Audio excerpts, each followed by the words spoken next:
Middle east में चल रही जंग के बीच डोनाल्ड ट्रंप अमेरिका के 47वें राष्ट्रपति चुने गए। अपनी जीत के बाद ट्रंप ने ऐलान किया कि वो युद्ध भड़काने नहीं बल्कि युद्ध रोकने आए हैं और उनके इस बयान से कयास लगाए जा रहे थे कि अगले कुछ ही दिनों में इजराइल और यूक्रेन युद्ध रुक सकता है। और इसको लेकर कतर की अगुवाई में युद्ध विराम पर बातचीत भी चल रही थी, लेकिन हमास के अड़ियल रवैये की वजह से कतर ने गाजा और लेबनान युद्ध को लेकर अपने हाथ पीछे खींच लिए हैं और हमास के अधिकारियों को कतर छोड़ने का आदेश भी दे दिया है। कतर का कहना है कि हमास बार बार युद्ध विराम में रोड़ा अटका रहा है।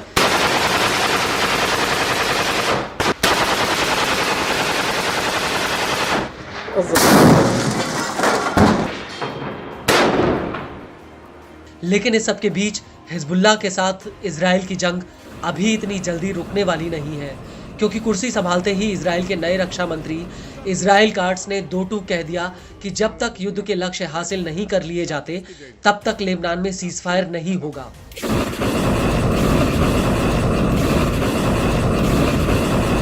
ट्विटर पर अपनी एक पोस्ट में इजराइल के रक्षा मंत्री ने लिखा कि इजराइल की आक्रामक कार्रवाई हिजबुल्लाह की ताकत को कम करने के लिए जारी रहेगी और जीत का फल हासिल करेगी।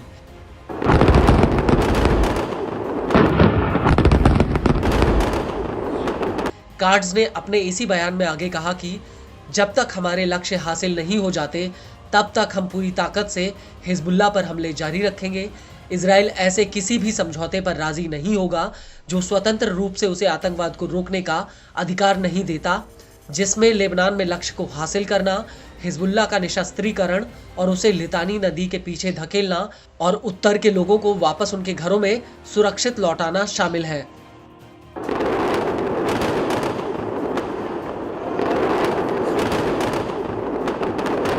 वहीं दूसरी तरफ कार्ड्स के इस ऐलान के बाद हिजबुल्लाह ने भी साफ कह दिया कि वो इजराइल के साथ लंबे युद्ध के लिए तैयार है।